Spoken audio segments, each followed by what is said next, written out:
Hello and welcome to the Shamrock Quilt Studio. Today we're talking about something special. We're doing a quilt for the holidays, and this is going to be a little mini series with some episodes that are all tied together and allow us to run through the process of cutting, selecting fabrics, putting together the pieces, assembling the blocks, and finally putting together a quilt top in a fairly quick amount of time. So join us and I'll show you the goods on where the pattern's coming from and the fabrics that I've chosen. We'll be right back.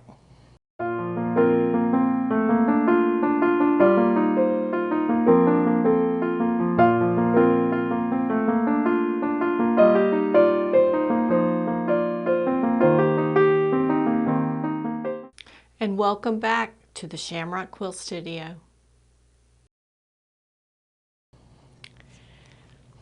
Well, you know as well as I do that the holidays will be here before we know it. And if we don't get started on a special project now, we might find there's no time for it later.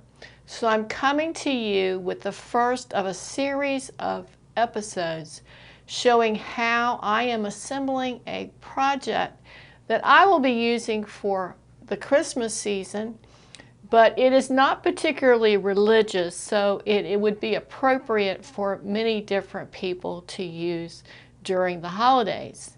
So let's get started. First of all, the pattern. I have had this vintage Christmas book for probably 4 years, and to date, I've made nothing out of it. And I've been wanting to do the featured quilt on the cover of this book, but I just kind of get stuck in the analysis paralysis of what fabric to use, because when I look at things like this, they look just cute as a button. But I do realize that part of that is the fact that they've paired up a pattern and fabric that just go perfectly together.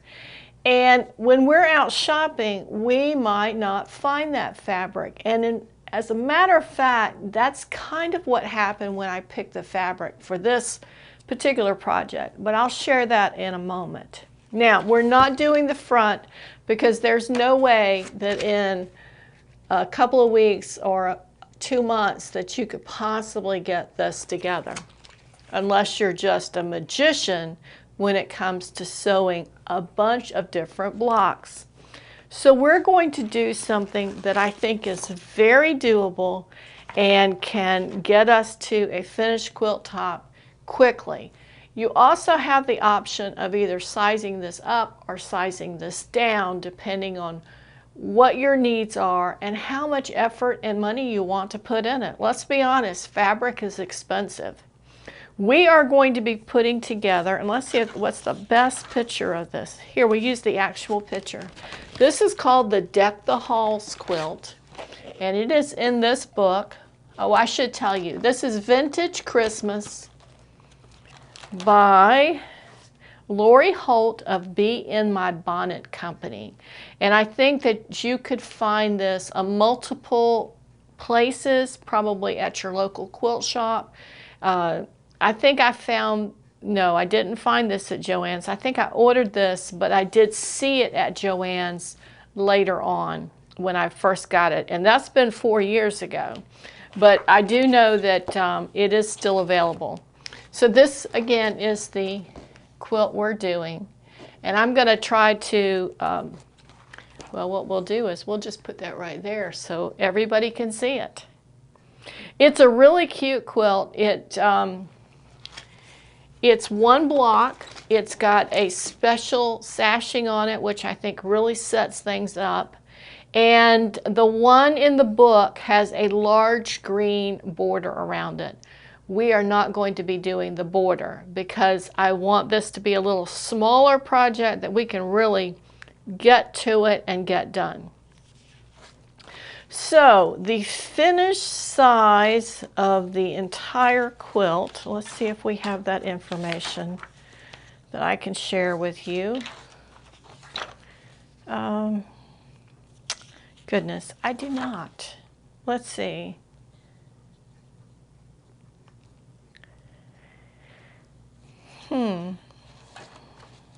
Okay, here it is. A little tiny box here. The finished size of the quilt with the borders is 70.5 inches by 86.5 inches. And we are going to be taking off that border.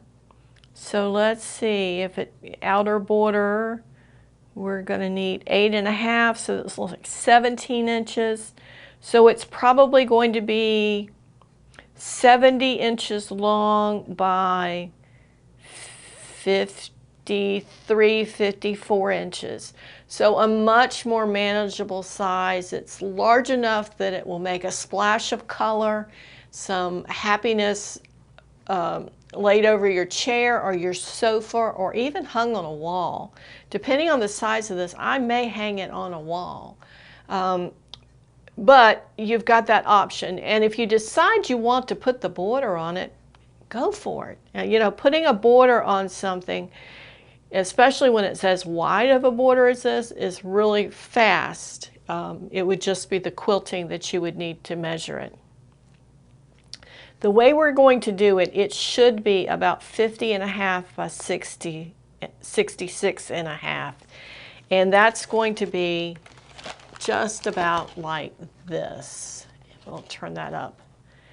So it's going to be 12 blocks with the sashing. I may decide to put a small border around it just because I don't like putting binding on 100 different pieces of fabric. I like the binding to go on large swaths.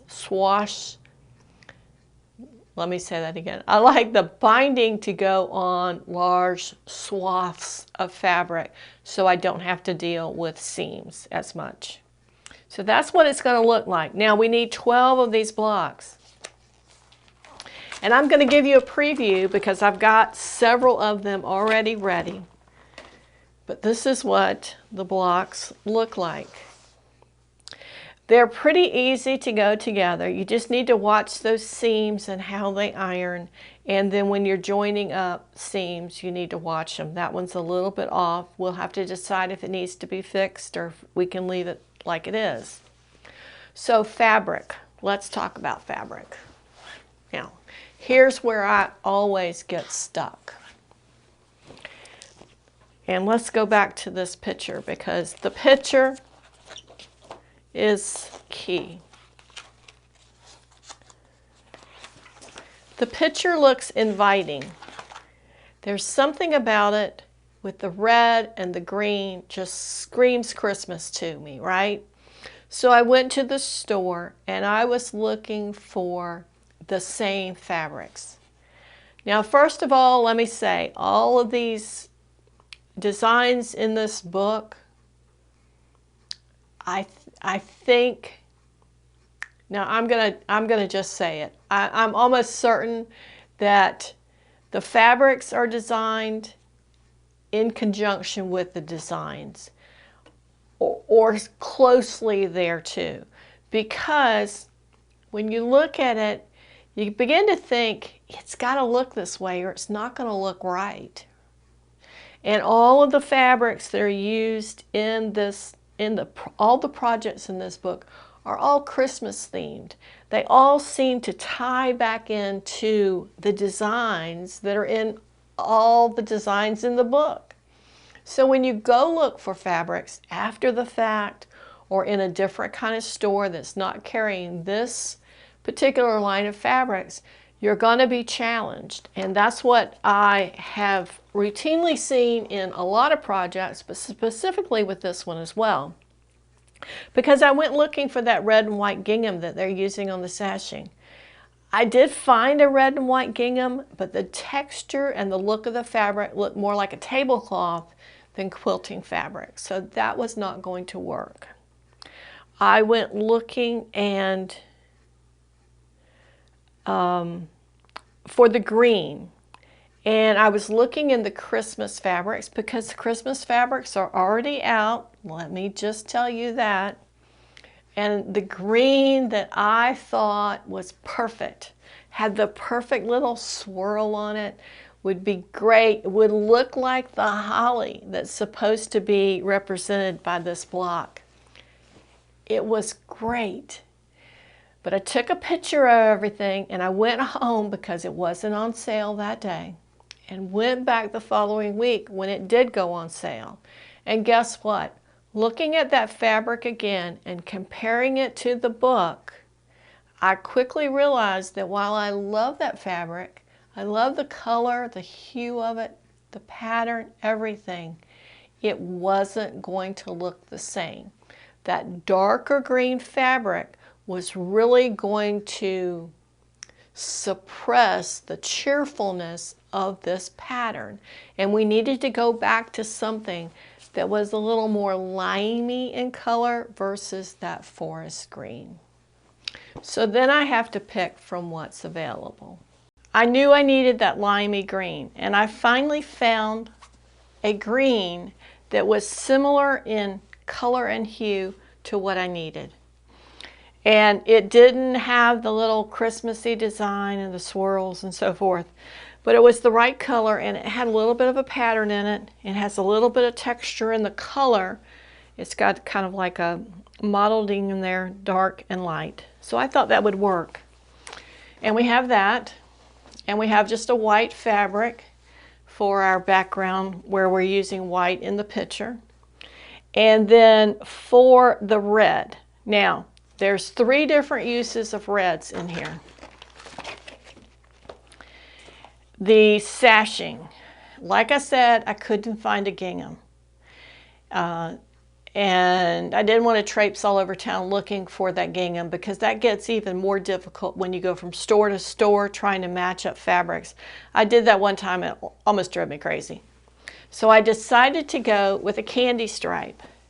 I really like this one, and it's going to be a little bit of a challenge to make sure we get all those stripes heading in the right direction as we start putting this together. But I think we can do that as long as we're careful about how we approach it. So we're going to be using this instead of the gingham. And then for the berries, we're using this little red with a tiny, tiny polka dot. The green has a little bit of a polka dot, but they're different because this is a random dot, whereas this is a more structured dot. It's got a specific pattern there. And then for the center of the block here, I'm just going to use this. I found this and it's got little dark snowflakes on it.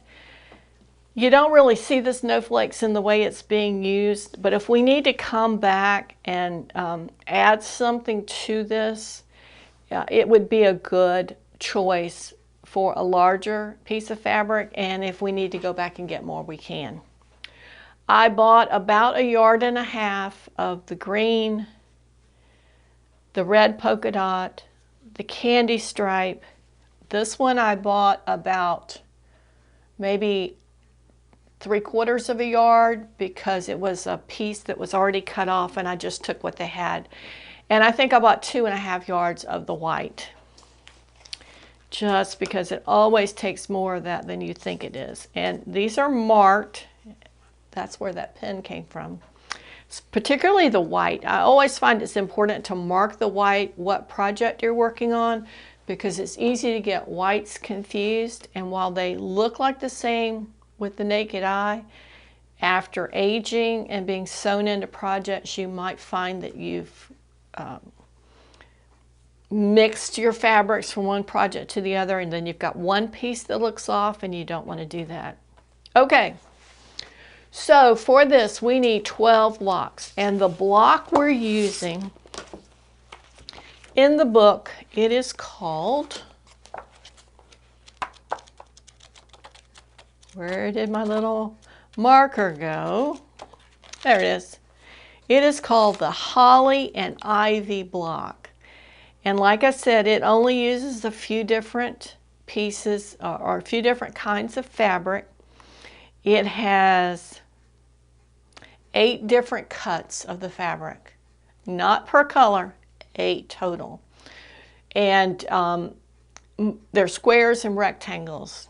And then you're going to sew those together in units and then put those units together to make the block. So just kind of as a quick overview, we're going to sew together some 4-patch blocks, and those are going to go in the corner.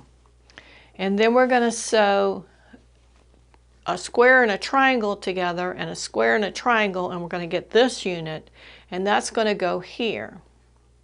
And then what else do we have? I think I have one that I don't. We're going to sew 2 squares on top of another square, and we're going to get this unit, and that's going to be this. And then we're going to add this little cornerstone to be our center. And that's the extent of this block. So I think if you can sew a diagonal line, and you're going to get to cheat because you can draw a pencil line on it or an invisible marker so that you can follow that line when you sew. And if you can measure correctly and cut a square and cut a rectangle, you should be in good shape. You just want to be careful when you're matching up seams that if it doesn't match up, you take the time to correct it then, or decide that it's okay to leave it as it is. And then we're going to move on from those blocks into the sashing, the assembly, and the binding very quickly in probably what's going to be about 4 episodes. We may stretch to 5, I'm not sure. But that's the introduction to our new project. I will tell you that I have, I think, 6 already done. That's half of the blocks. And I cut one day, and I, excuse me, I cut enough for 1 block, and I tried 1 block. I always recommend that you do that, because you could start on a project and you've cut all these pieces and you sew that first block together and you decide you absolutely don't want to do it. It is not your thing. So instead of cutting all the pieces, cut enough for 1 block, put that 1 block together, see how you like it, how you like how it went together, and then if you're happy with it, cut the pieces for the rest of your quilt. That's what I did. I cut this, and then I cut a large number of the other blocks and put them together. So my task now is to look at what I already have, what I need, cut those out, and finish them up. If you decide this project is too big for you, you could put together just 4 for a little wall hanging. You could put together 6 and have a little small throw that you could either use for decoration. You could use it for a baby blanket. What a perfect idea for a baby born at this time of the year. So you can do 4, you can do 6, you could do 8 and have a longer, skinnier, or you can do the 9 and have a square blanket that's going to be pretty big, or you can go with the 12. And if you want it even bigger, put a border on it or make more squares. Either way, you can fit it to your needs as appropriate. So I hope you'll come back next week when we will start talking about the sizes that you need and how they go together. Now, because this is a printed pattern, we do not want to interfere with any copyright issues. So I will not be sharing exact sizes of the pieces that you need. I will be showing techniques of how they go together and tips and tricks for putting them together, and how I proceed after I get the units together to put them together as a block. If you're interested in sewing along with this, I strongly encourage you to purchase this book. You can, like I said, probably find this at your local quilting or sewing store, and I'm sure that you can order it on Amazon as well. I will try to find a link for Amazon and put it in the description of this video. So I hope to see you back again next week as we start tackling this project. In the meantime, I hope you have a great day and get ready because Christmas is coming. See you later. Bye.